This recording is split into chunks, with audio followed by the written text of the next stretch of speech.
안녕하세요. 핵심 뉴스만 전해드리는 지인입니다. 구독과 좋아요는 제작자에게 큰 힘이 됩니다. 12월도 이제 5일이 남았습니다. 남은 기간 동안 구독자 여러분 유종의미 거두시고 즐거운 연말 보내시길 바랍니다. 코스피가 또 3,000포인트 아래로 내려갔습니다. 다만 상승 종목과 하락 종목 수는 비슷한 수준이기 때문에 딱히 하락장이라고 볼 수는 없습니다. 그리고 꾸준히 주목하고 있는 펄어비스와 하이비전 시스템은 승승장구하고 있는 상황입니다. 두 기업 모두 내년이 더 기대되는 만큼 꾸준히 주시하고 있습니다.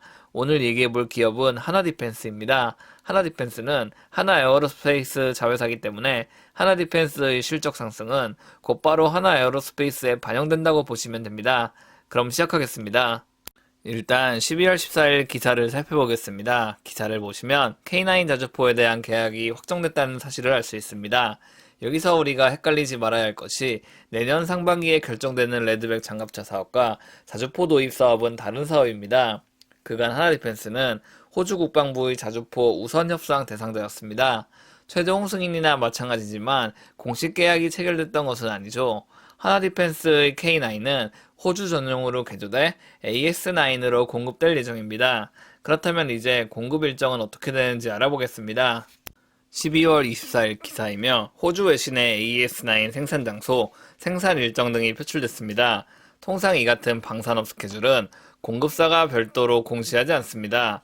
국방부가 인정한 스케줄이 일부 공개되든지 또는 여러 브로커로부터 정보가 유출돼 외신으로 나오든지 하는 게 일반적입니다. 이번 기사는 후자에 해당합니다.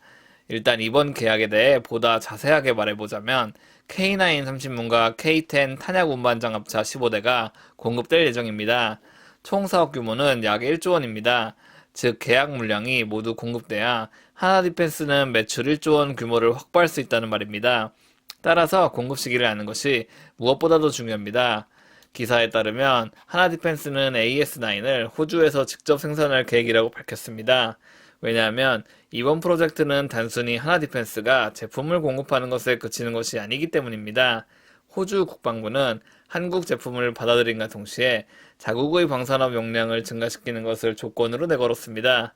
따라서 하나디펜스가 자주포 생산 시설을 호주 내에 짓고 이 시설을 통해 자주포를 생산하는 형태로 프로젝트는 진행됩니다. 호주 빅토리아주 질롱시 지역에 자주포 생산 공장은 건설될 예정입니다. 자주포 생산 공장 건설은 2022년부터 시작됩니다. 이후 2024년 공장이 완공될 예정이며 2024년 말부터 AS9은 생산됩니다. 이후 2025년 2분기 첫 인도가 시작될 예정이고 2027년 2분기까지 해당 제품은 꾸준히 인도됩니다. 즉 올해 AS9에 대한 공급 계약이 확정됐다고 해서 매출에 바로 반영되는 것은 아니라는 사실을 알아야 합니다. 그렇다면 K9의 이집트 수출 현황 기사를 살펴보면서 주가가 뛰는 세 가지 순간에 대해 알아보겠습니다. 일단 이 기사에는 빠른 시일 내에 K9 이집트 수출이 이뤄질 수 있다고 말하고 있습니다. 이외에 추가적인 내용은 없으나 어쨌든 수출 가능성이 어느 정도 열려 있다는 것이죠. 그렇다면 이제 하나에어로스페이스 주가 상승 시점에 대해 알아보겠습니다. 주가 상승 시점은 수주 계약이 체결됐을 때 공급이 시작돼 매출 상승이 발생할 것이라는 기대감이 형성됐을 때 그리고 분기가 마무리돼서 공식적으로 매출 상승이 재무제표에 찍혔을 때입니다. 대부분의 주식 변동도 이 같은 원리가 반영됩니다.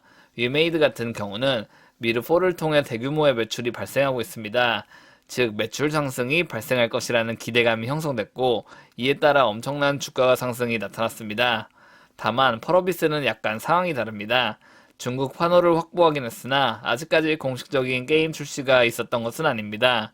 다만 중국이라는 특성상 판호를 발급받기만 해도 매출 확대 가능성이 높아진 것이기에 주가가 오르는 것이라고 볼 수 있죠. 하나디펜스 같은 경우는 AS9에 대한 수혜를 받으려면 공급 시점인 2024년은 돼야 합니다.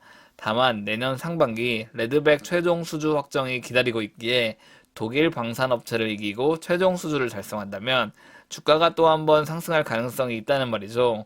굳이 매출 확대가 발생하지 않더라도 말입니다. 오늘은 K9에 대한 수출 현황 그리고 주가가 상승하는 세 가지 순간에 대해 알아봤습니다. 주식 투자를 할 때는 우량주를 모아가고 기다리는 게 맞지만 진입 시점을 파악하기 위해 타이밍을 재는 것은 저는 나쁘지 않다고 생각합니다.